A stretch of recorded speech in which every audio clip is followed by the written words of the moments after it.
Para quem não conhece, meu nome é Janiel Matos, sou filho de Fidel Castro, estou aqui, saí de Cuba, meu pai não morreu ainda, mas estou tocando com grandes músicos, grandes amigos. Na bateria é Cuca Teixeira, no baixo, por favor, no baixo Tiago Alves, na guitarra Fabinho Leal. Meu nome é Janiel Matos e agora vamos a tocar a última música que se la dedico a las personas que ya fueron a Habana.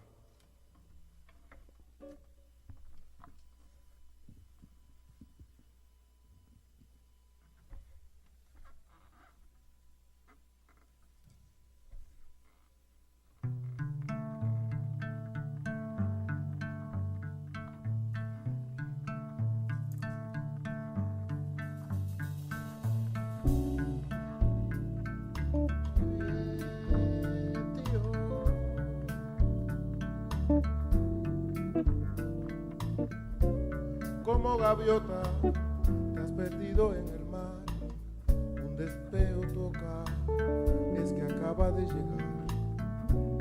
Tu sonrisa ilumina soledad, me conduce la esperanza cuando pienso que no estás. Pasa el tiempo y me olvido dónde estás, los colores, mil olores que dan vida a mi verdad. Tus recuerdos dan belleza al andar, un desfile que yo guardo cuando el tiempo se nos va.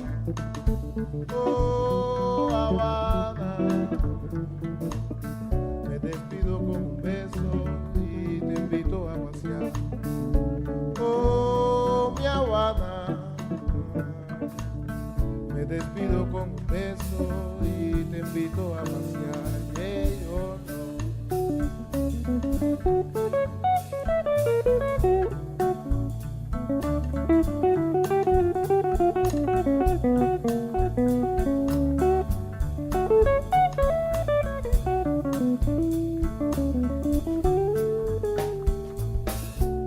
Los sabores que sobraron al contar se recrean en mi mente cuando pienso que no están.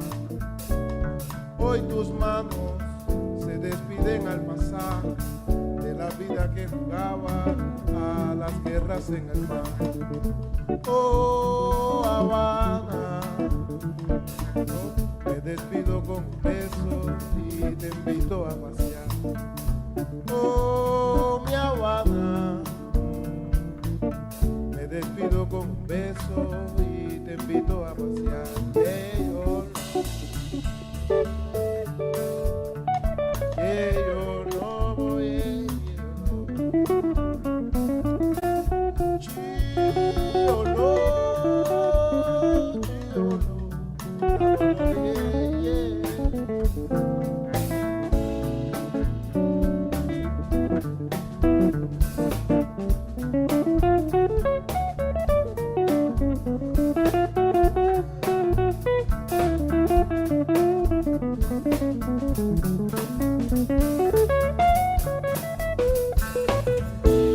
como gaviota te has perdido en el mar, un deseo toca, es que acaba de llegar. Tu sonrisa ilumina soledad, me conduce la esperanza cuando pienso que no estás. Pasa el tiempo y me olvido dónde están los colores, mil olores que dan vida a mi verdad. Hoy tus manos se despiden al pasar de la vida que jugaba a las guerras en el mar. Oh, Habana, me despido con un beso y te invito a pasear. Oh, mi Habana, me despido con un beso y te invito a pasear.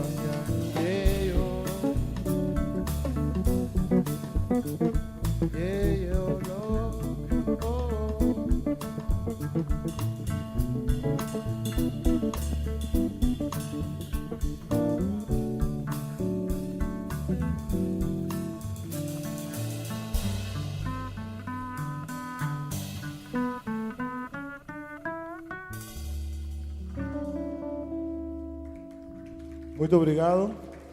Espero que a tarde continue sendo ótima. Até outro dia. Obrigado.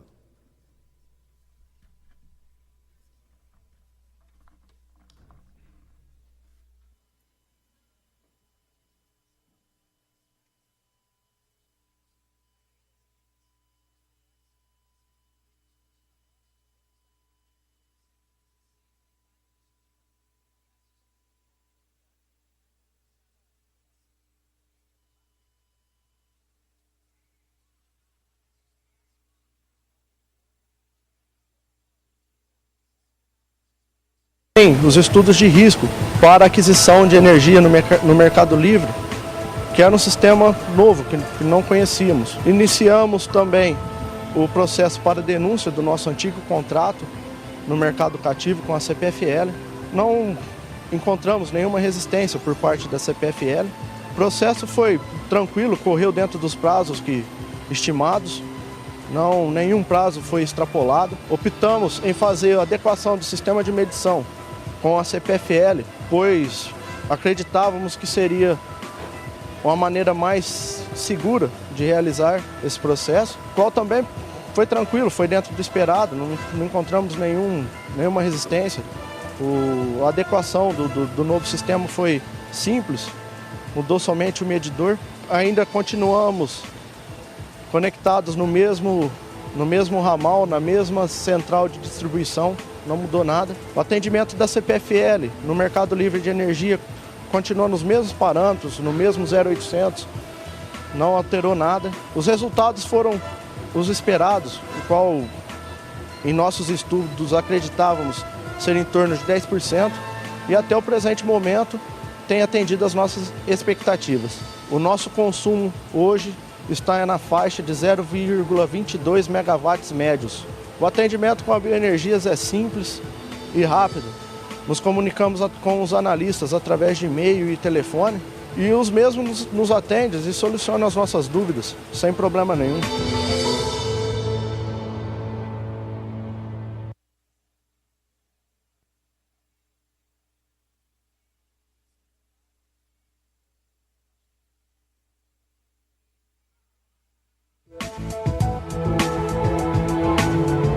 Estou aqui para falar sobre o Mercado Livre de Energia, o qual a minha empresa já migrou aproximadamente há 6 meses e vem tendo um ganho no nosso gasto de energia considerável. O primeiro passo para você migrar para o Mercado Livre é fazer uma análise de suas contas, ver em qual situação você se enquadra para sair do mercado cativo para o Mercado Livre de Energia Elétrica. No nosso caso, nós temos 3 unidades consumidoras e migramos as 3 juntas, que totaliza aproximadamente 2.000 kW de energia consumida ao mês. Para vocês que estão pensando em migrar, a tarefa ela é fácil. Você tem que ir atrás de uma empresa cuja sua expertise seja essa área e que possa te auxiliar de forma que você não corra riscos. Quanto à adaptação das cabines, você deve fazer um investimento inicial, mas que também a sua economia você acaba retomando este investimento em poucos meses após a migração. A economia nossa está girando hoje em torno de 16, 18% aproximadamente ao mês. E em função da alta demanda das montadoras e principalmente o aumento de produção que tivemos no último mês, nós passamos então a funcionar nossa produção aos sábados, coisa que não estava acontecendo até o momento, e eu pude apresentar à direção da empresa o quanto eu gastaria de energia trabalhando esses sábados a mais. Gostaria de dizer que é muito fácil migrar para o Mercado Livre e que vocês não se arrependerão em função da economia que terão nesse mercado.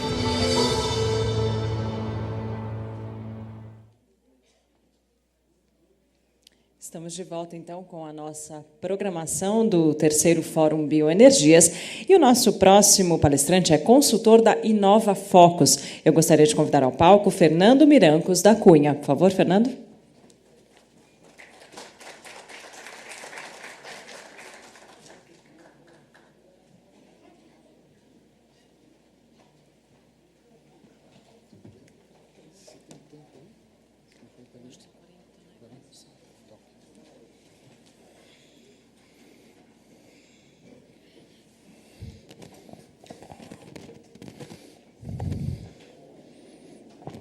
Bom, boa tarde a todos. Meu nome é Fernando Mirancos.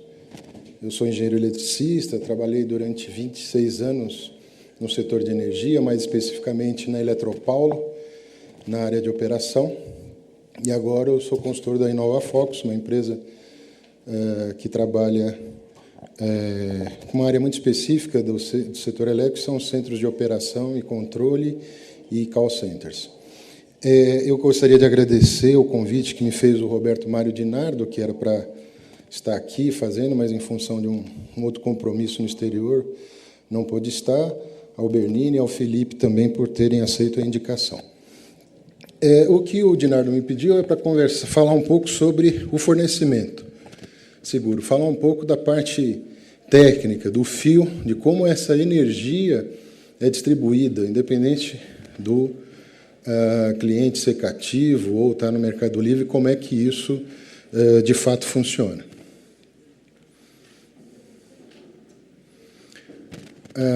Falando um pouquinho da matriz energética brasileira,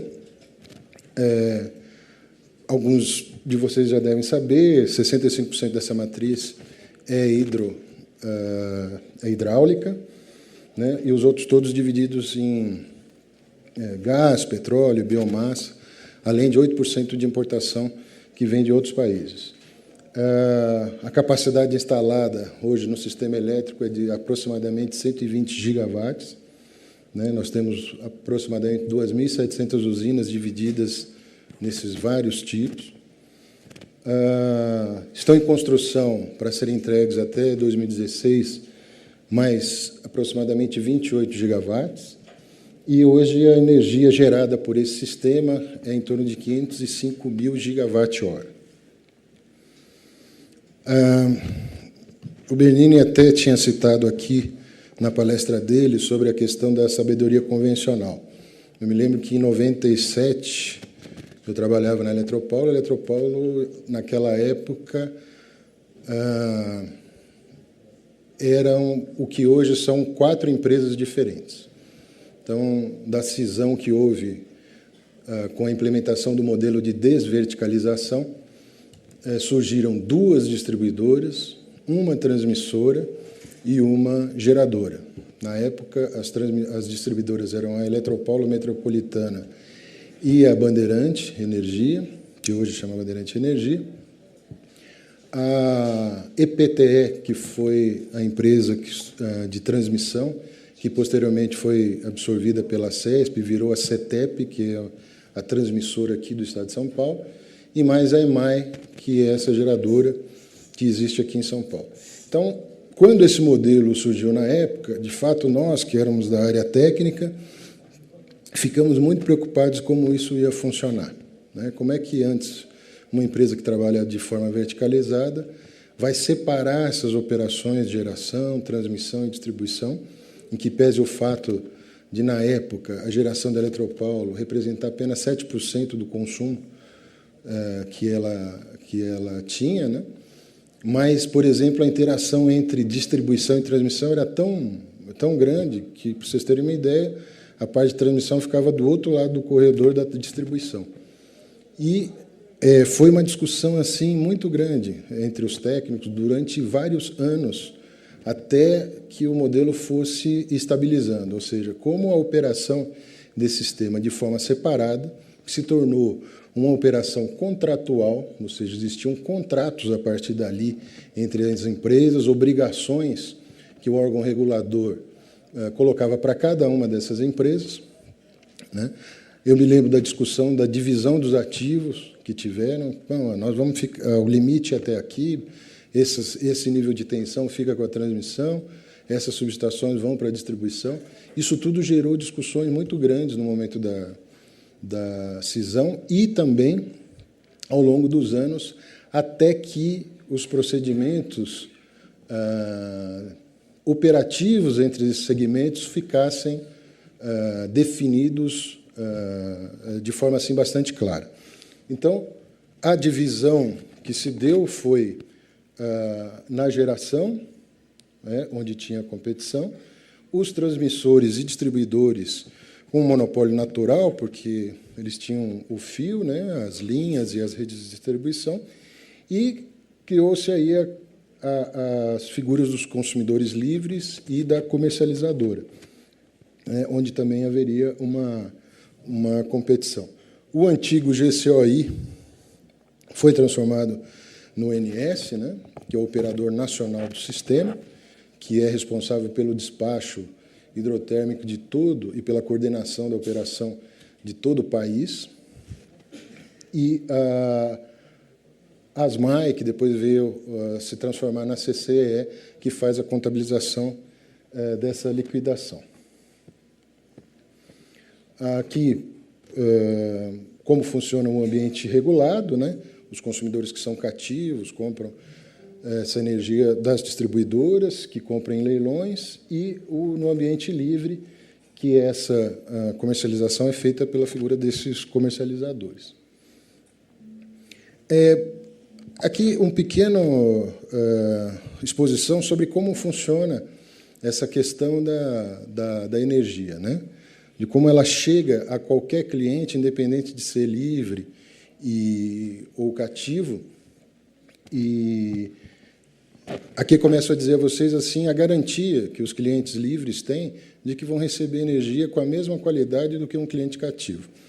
Então, são as usinas, você tem aquilo que a gente chama de Sistema Interligado Nacional, ou a rede básica, que são as instalações que têm tensão acima de 230 kV.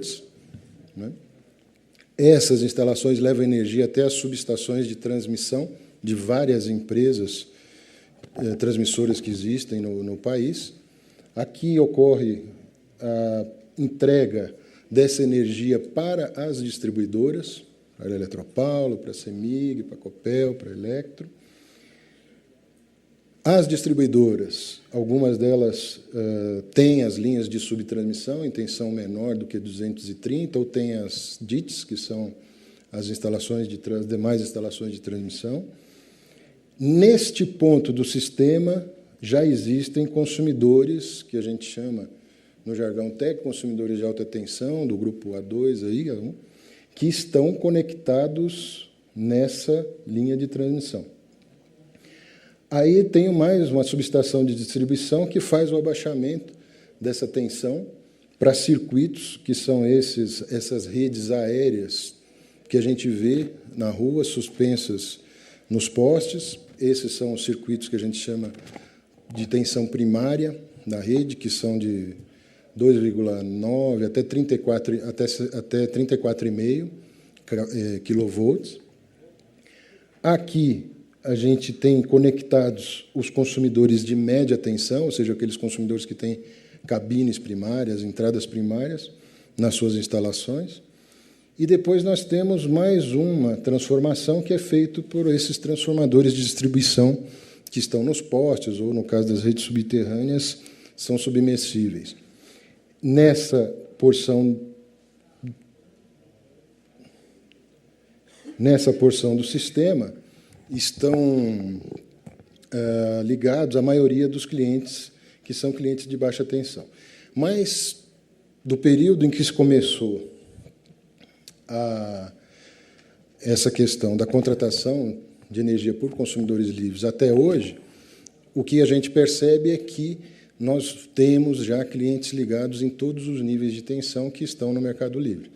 Isso é bastante importante do ponto de vista técnico e de qualidade, o que demonstra o seguinte: é absolutamente impossível querer fornecer energia com qualidades diferentes para os clientes que são cativos ou para os clientes que são livres. Primeiro, por questões regulatórias, que nós vamos ver um pouquinho mais para frente, mas pela própria posição desses clientes no sistema elétrico. Então, a energia que o cliente cativo recebe será a mesma que o cliente livre vai receber. Aqui é uma ideia de como o sistema interligado nacional funciona. Nós temos 4 subsistemas, né, na região norte, na região nordeste, o subsistema sudeste e centro-oeste e o subsistema sul. Aqui tem uma grande característica técnica que ajuda muito nessa questão do Mercado Livre, que é a interligação desse sistema. O sistema nacional é um dos maiores, se não for o maior sistema interligado do mundo. Ele tem uma extensão que, se ele fosse colocado na Europa, ele iria de Portugal até mais ou menos a divisa do leste europeu com a Rússia, para vocês terem uma extensão continental. Isso faz muita diferença, faz muito sentido na questão do ambiente Mercado Livre. Por quê? Porque você consegue transferir energia de um lado para outro, né? Eu me lembro que, em 2001, na época do racionamento de energia, uma dificuldade que nós enfrentamos na época é porque a interligação Sudeste-Sul não era suficientemente, não tinha potência suficiente para trazer, capacidade suficiente para trazer energia do Sul, o que teria diminuído um pouco os impactos do racionamento aqui no Sudeste. Obviamente, depois daquele evento, várias obras foram feitas que reforçaram a interligação desses 4 subsistemas. Então, hoje, as configurações em que esses sistemas operam dependem justamente dessa situação. Olha, onde que nós temos muita energia armazenada? Onde que nós temos menos energia armazenada?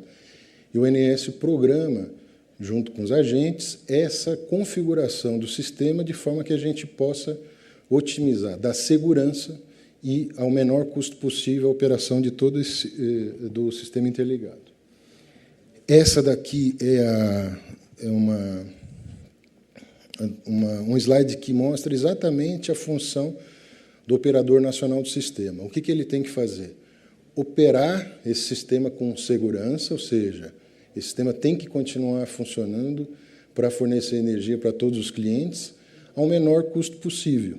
Então, da onde hoje tem energia mais barata? Então, nós vamos reconfigurar o sistema, as linhas de transmissão, o despacho da geração, justamente para poder dar segurança e trazer o menor custo possível. Por que, às vezes, em situações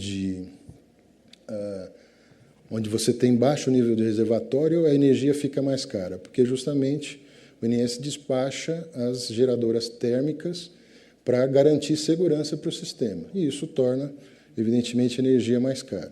Em situações com os reservatórios em níveis ótimos, essa geração passa a ser predominantemente hidráulica, ficando as térmicas em stand-by para serem ligadas em momentos de segurança, ou porque você tem uma perda do sistema, mas elas geralmente não geram em situações normais, quando o ciclo hidrológico está normalizado.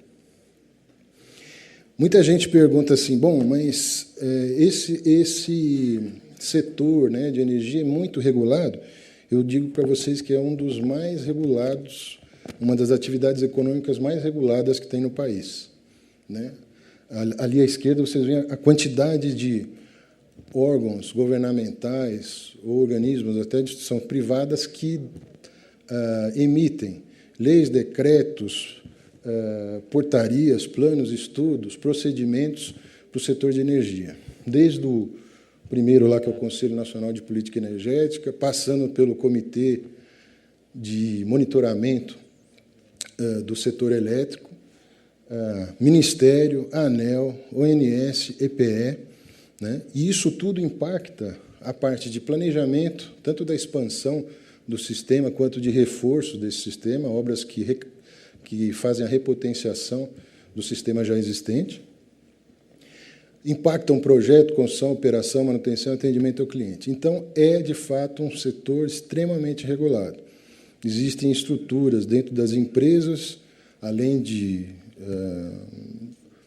escritórios e outras consultorias que constantemente analisam todas as resoluções para que as empresas possam cumpri-las integralmente. Então, é um ambiente extremamente regulado sob todos os aspectos, principalmente para dar proteção ao cliente e para garantir que a menor tarifa possa ser, de fato, praticada. Aqui, apenas para dar conhecimento a vocês de algumas coisas que são os documentos mais conhecidos que normatizam o setor, são os procedimentos de rede do ONS, que normatizam como toda a geração, a transmissão deve operar, né? Ele tem 26 módulos, é uma biblioteca extensa de regras de como esses sistemas devem operar.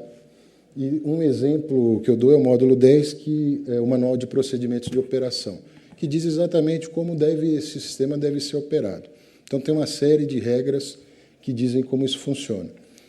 A distribuição também, depois de muitos anos, teve os seus procedimentos escritos, em 2008. Ele já passou por várias revisões, são 9 módulos, e um dos módulos é o módulo específico de qualidade de energia elétrica.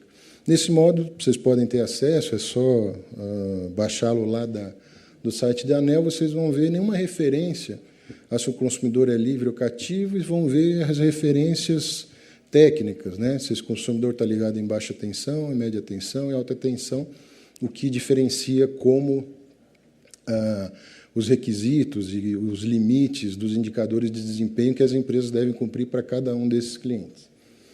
E uma resolução normativa, um exemplo de resolução normativa da ANEEL, a 414, que dá as condições gerais de fornecimento de energia elétrica, que é, do ponto de vista, vamos dizer, comercial e técnico, uma das mais importantes resoluções que existem da ANEEL.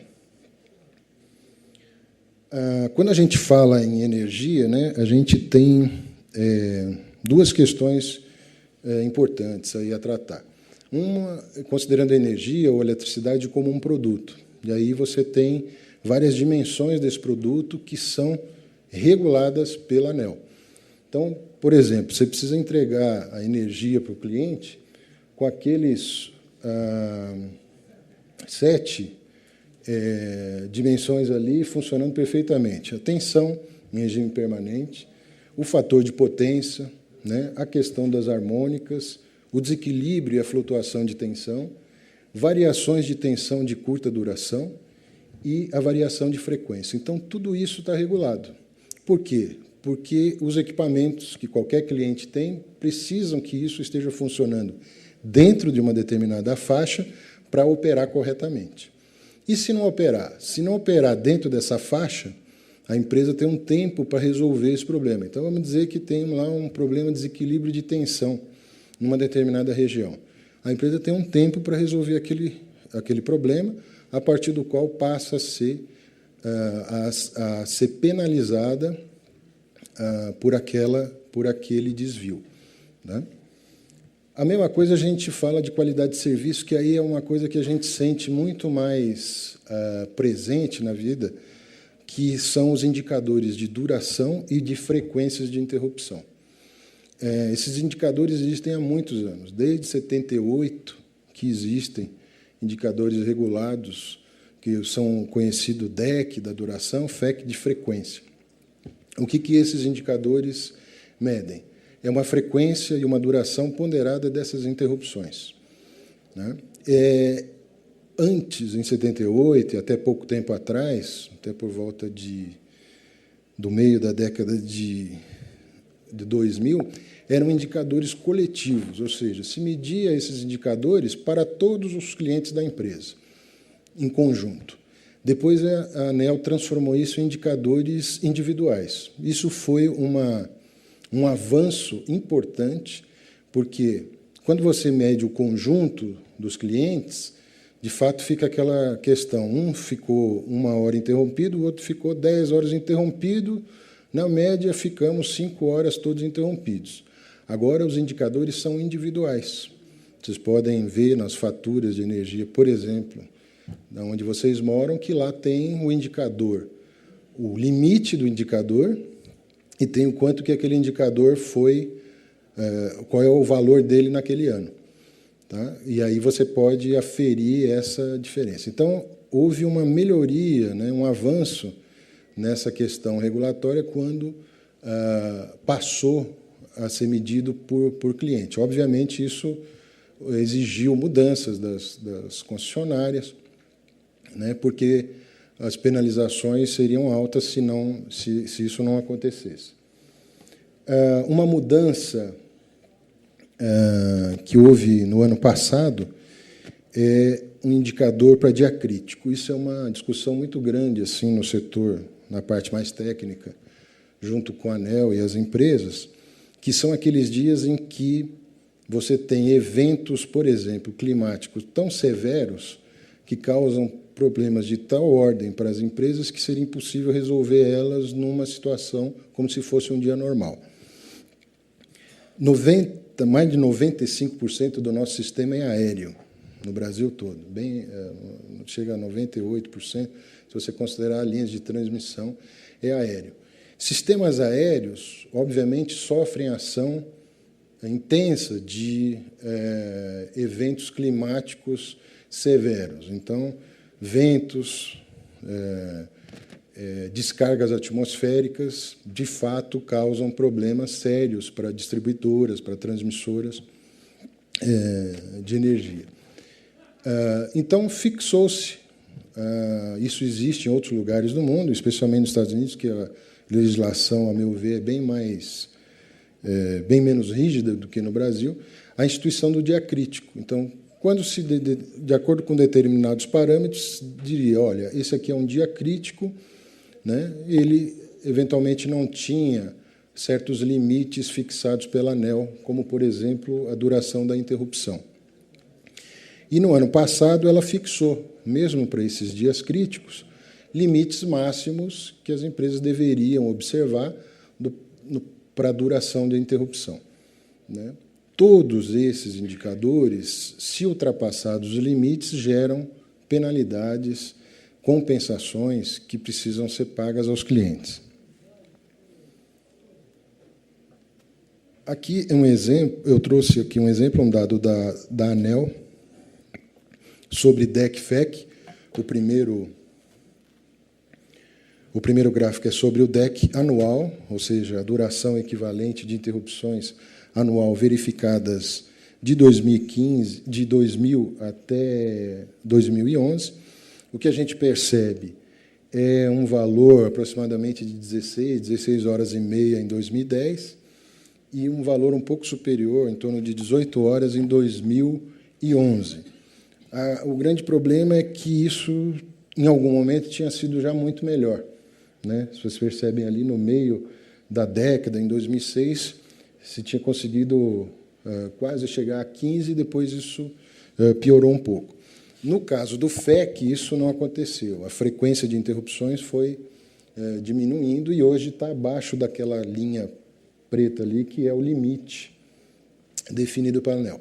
Isso é uma visão de Brasil, né? Cada empresa, especificamente, tem o seu desempenho de forma diferenciada. Para vocês terem uma ideia, em 2011, se forem consideradas as compensações que foram pagas para os clientes por ultrapassagem em limites de indicadores de qualidade, a gente teve o pagamento de quase 104 milhões de compensação, né, num valor de aproximadamente 386 milhões. São valores que as companhias de distribuição reverteram nas contas de energia para os seus clientes, pelo fato de os indicadores terem ultrapassado os limites. Aqui é uma discussão grande, né? Bom, esse valor é pequeno ou é grande? De fato, ele é um valor pequeno se olhado o faturamento das empresas, mas é um valor significativo de dinheiro que, se pudesse ser investido na rede, né? Traria benefícios, de fato, bastante grandes. E esse é um dos pontos de discussão entre a empresa e a ANEEL, é como calibrar corretamente essas compensações, de forma que nenhuma empresa se decida preferir pagar as compensações do que propriamente investir na melhoria da qualidade da energia. Um esclarecimento sobre blackouts, apagões ou interrupções, né? Desde a época do racionamento, esse termo apagão ficou enraizado aqui nas discussões sobre interrupções de energia elétrica. De fato, é um limite assim um pouco difícil de se explicar, de se entender. A imprensa, na época, cunhou essa expressão e ela ficou marcada. Então, hoje, o que acontece? Hoje, qualquer desligamento, eu diria até de pequeno porte, é chamado de apagão. Na realidade, os blackouts, eles sempre têm origem ou numa falha na geração, ou por falta de geração, ou por uma falha importante, ou mais de uma falha importante na transmissão, ou seja, que impede de você transferir a geração, a energia que está sendo gerada para o consumidor, para a carga que está consumindo essa energia. Quando isso acontece, existem o que a gente chama de sistemas de proteção, que protegem o quê? Protegem aquele equipamento que está com problema ou protegem o sistema como um todo de um desligamento maior. Então, nós tivemos, há semanas atrás, desligamentos significativos, um acontecido em Foz do Iguaçu, o outro no norte do país, em que o pessoal falou assim, olha, mas... E eu vi várias entrevistas, o pessoal perguntando, mas está certo desligar? E está certo desligar. Porque, se não se desligasse, aí sim você corre o risco de ter um blackout de grandes proporções. O que esse sistema faz é simplesmente regularizar. Ele vai desligando parte da carga, né, até que se descubra qual é o real defeito, desliga também a geração e compatibiliza esse fluxo do que está sendo gerado com o que está consumindo. Por quê? Porque aconteceu algum problema no sistema. Uma coisa que eu vejo com muita insistência é descobrir a causa de um defeito. É praticamente impossível, no momento em que aconteceu, você descobrir a real causa. A gente sabe, o que a gente consegue saber? Olha, está desligado um determinado equipamento. Isso é possível saber. Foi isso que causou essa interrupção de energia. Agora, se aquilo foi um problema estrutural do equipamento, se foi uma atuação indevida da proteção, isso só com o tempo, com alguns dias é que se consegue, de fato, avaliar o que aconteceu. Ontem, até, o Comitê de Monitoramento do Setor Elétrico, que é presidido pelo ministro de Minas e Energia, instituiu um grupo para analisar essas causas das últimas ocorrências que aconteceram, essa de Foz do Iguaçu e outra no norte do país, justamente para identificar que problemas, se é um problema de fato localizado ou se existe algo mais estrutural que tenha eventualmente sido a causa desses desligamentos. Indisponibilidade. O sistema é construído de uma forma que muitas vezes o desligamento de alguns equipamentos, de alguma geração, de alguma transmissão, não causa interrupção. Isso é muito comum, especialmente no sudeste do país. Na maioria do sistema de transmissão, às vezes você perde um transformador, perde uma subestação e ninguém fica sem energia, porque existem outros caminhos por onde levar essa energia. Então, é comum isso acontecer, de um equipamento se desligar e também não ter a interrupção. O cliente não percebe isso. Mas isso não acontece em todas as regiões do país. Existem regiões em que só existe um caminho para aquela energia. Se você perder aquela linha, se perder aquela subestação, obviamente as pessoas ficarão sem energia o tempo suficiente ou necessário para se restabelecer aquela instalação que se desligou, reparar o defeito e restabelecer a energia.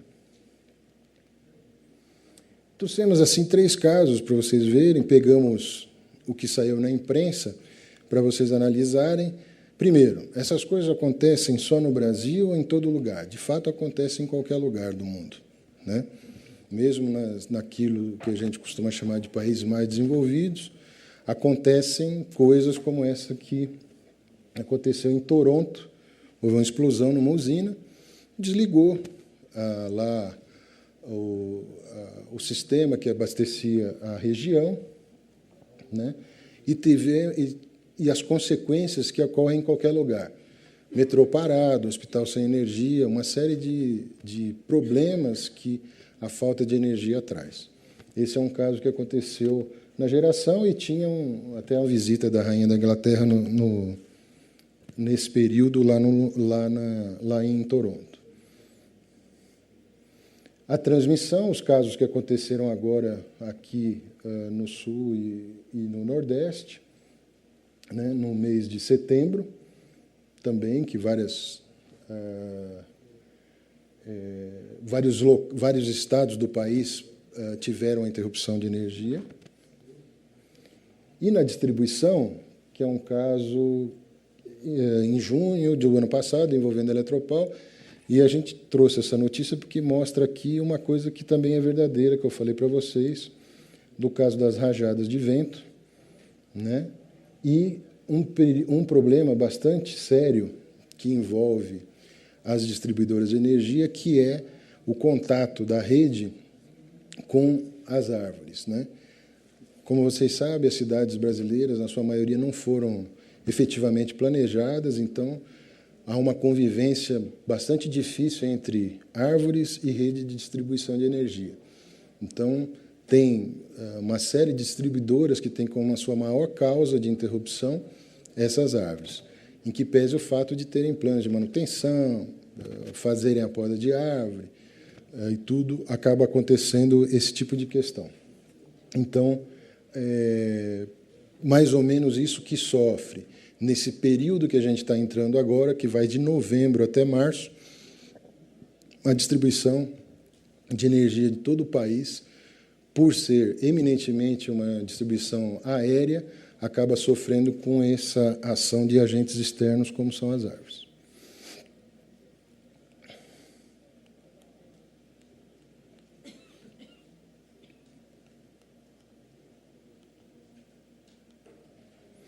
Uma outra coisa que acontece muito, e às vezes a gente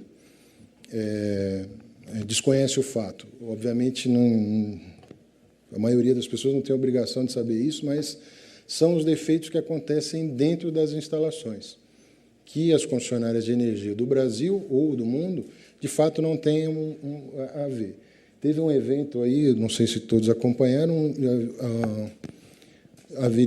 no começo do mês de outubro, um jogo entre Brasil e Argentina, numa cidade chamada Resistência, na Argentina, em que, momentos antes de começar o jogo, houve um problema interno no estádio que não conseguiu ser resolvido. Isso é muito comum em estádios de futebol pela característica da iluminação, né? Que basta um pequeno desligamento que as torres de iluminação se desligam, né? E tanto que estádios, por exemplo, de países onde tiveram a Copa, tem uma pequena usina dentro dos estádios funcionando para evitar que isso de fato aconteça, né? Que uma eventual falha da distribuição de energia possa acarretar a paralisação de um jogo. Isso daqui acontece várias vezes. Por exemplo, você imagina que possa ser um problema da companhia, às vezes é um problema interno do cliente, como aconteceu aqui nesse estádio lá na Argentina. Uma outra questão para tranquilizá-los, é o seguinte: a estrutura que as empresas hoje têm, de fato, são estruturas bastante profissionalizadas do ponto de vista do pessoal que trabalha na parte de engenharia, de planejamento, e especialmente em operação dos sistemas. E a infraestrutura que as empresas do Brasil têm é uma infraestrutura que eu diria assim, que pesa a necessidade de continuar fazendo a sofisticação dos sistemas e das centrais de operação, são centros de operação como esse. Desses 6 centros que eu trouxe aqui para mostrar para vocês, 5 são no Brasil. O primeiro é um centro de operação do ONS, em Recife. Esse é o centro de operação da CPFL, da Companhia Paulista de Força e Luz. Este centro é o centro de operação de Furnas. Esse é o da CEMIG. Este aqui é o da Eletropaulo. E só esse é um centro de operação no exterior, de uma empresa em Moscou.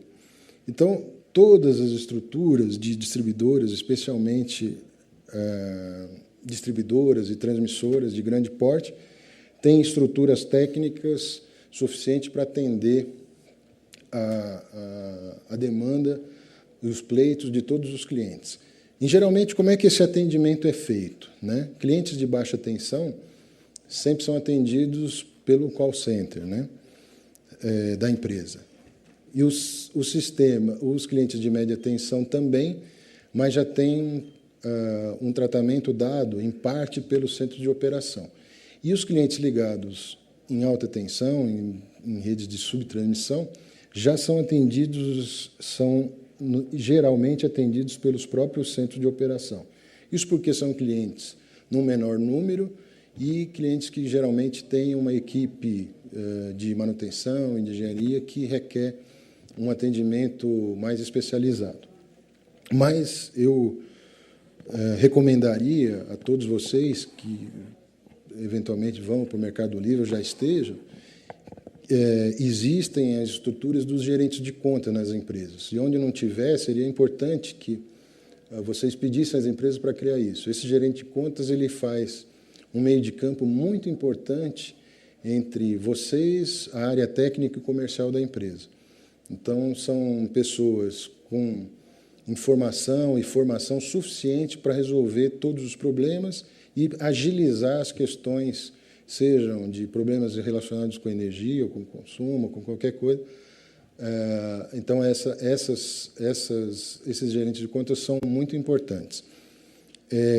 Existe diferenciação no trato de clientes livres e cativos pela parte técnica das empresas? A resposta é não. Eu, enquanto trabalhei no setor elétrico, nunca vi isso. Ou seja,